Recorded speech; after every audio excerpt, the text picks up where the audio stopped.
I never understood the lack of support because I'm the only show that ever put rappers on. But we don't see it like that.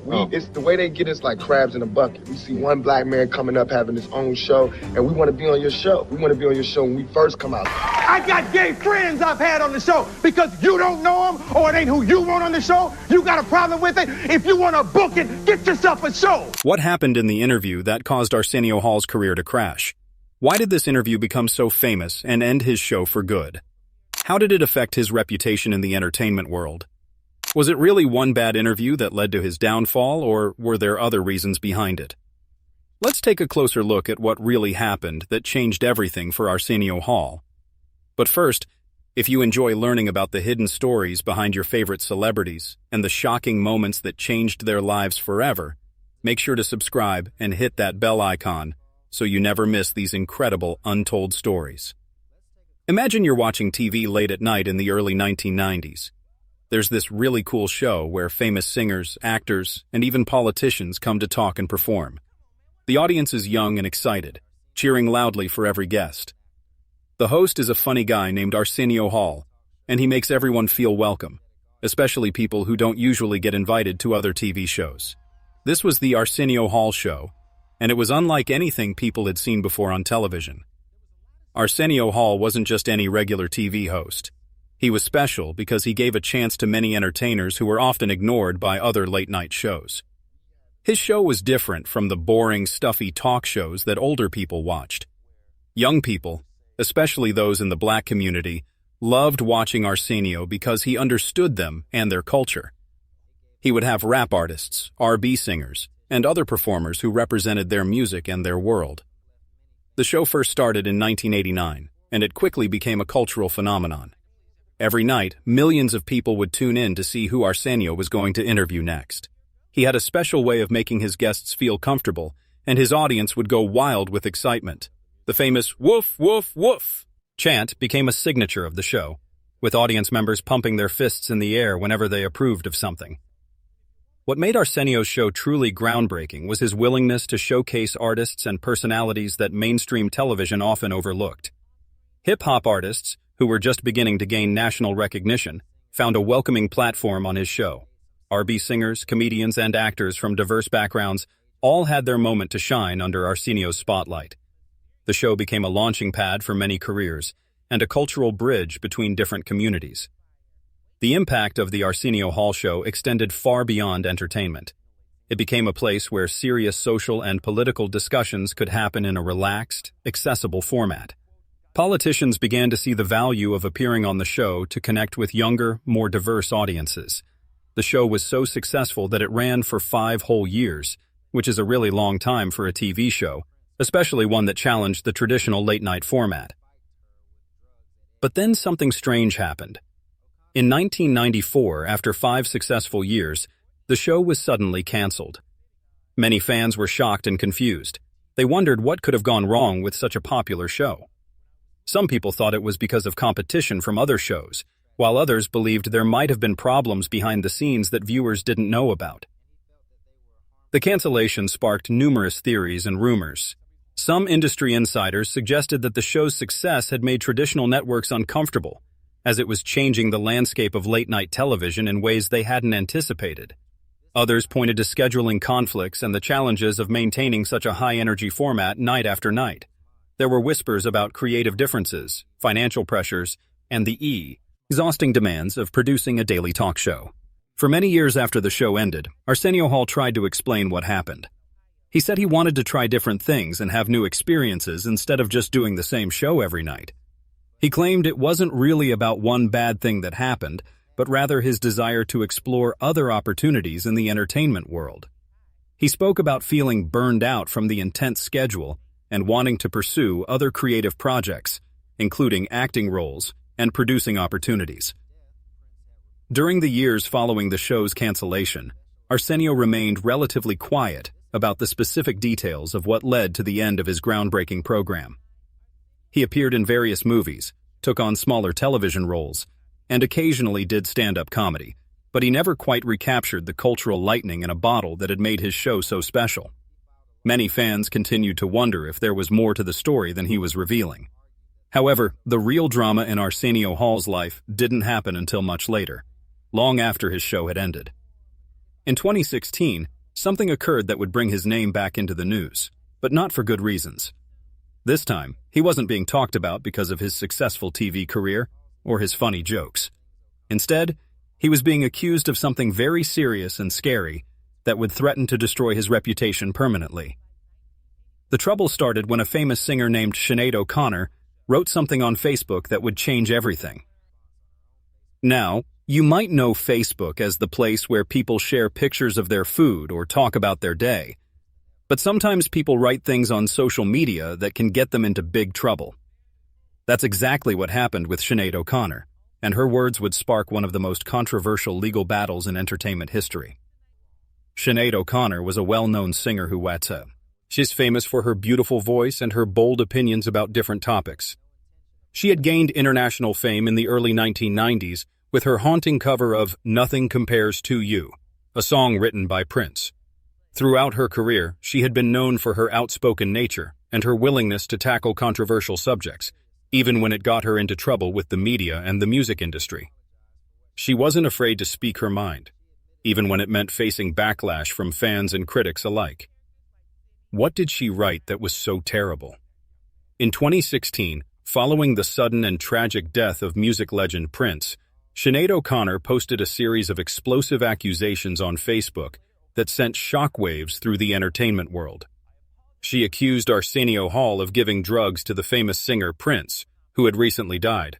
Prince was one of the most talented musicians who ever lived, known for songs like Purple Rain, When Doves Cry, and Kiss. When he died in 2016 at his Paisley Park estate in Minnesota, it was a huge shock to music fans all around the world. In her Facebook post, Sinead O'Connor claimed that Prince had been using hard drugs for a very long time, and she said that Arsenio Hall was the person who had been giving him these dangerous drugs. She didn't just say this once. She wrote it on the internet where millions of people could see it, and her accusations quickly went viral. The post was shared thousands of times, commented on by countless users, and picked up by entertainment news outlets around the world. But the accusations didn't stop there. She also claimed that Arsenio Hall had once given her drugs without her knowing at a party at Eddie Murphy's house.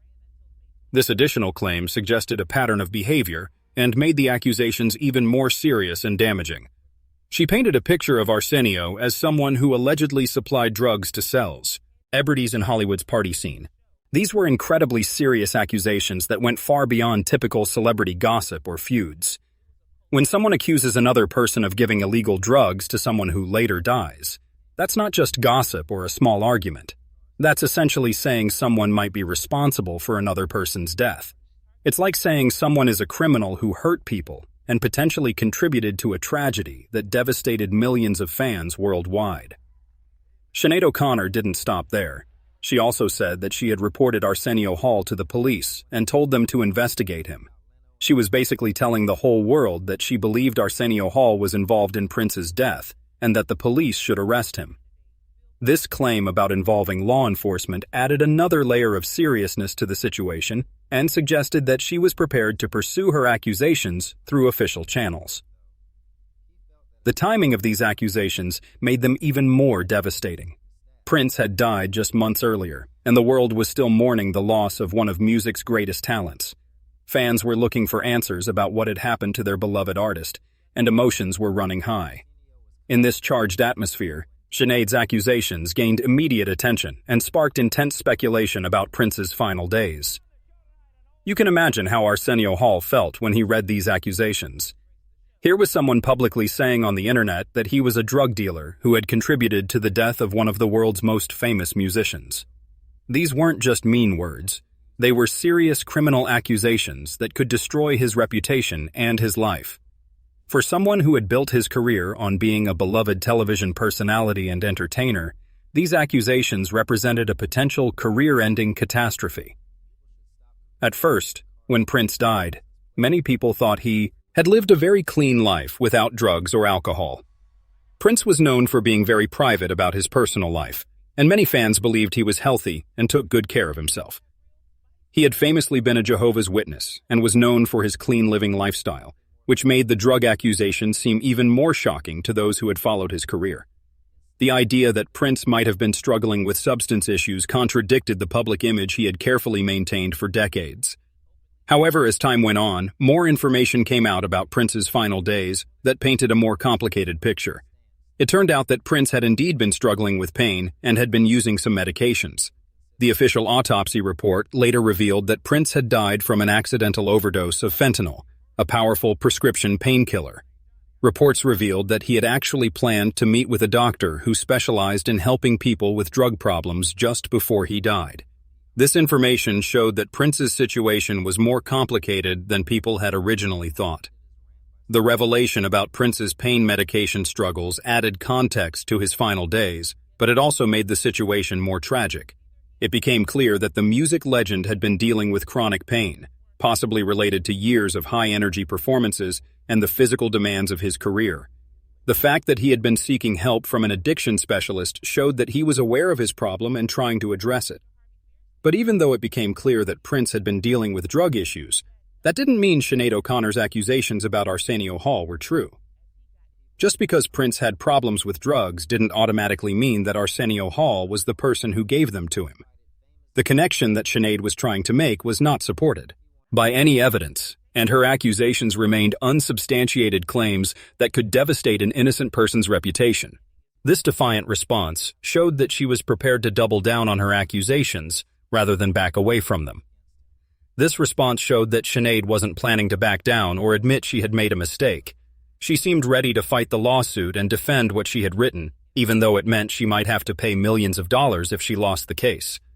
Her attitude suggested either complete confidence in her accusations or a lack of understanding about the serious legal consequences she was facing.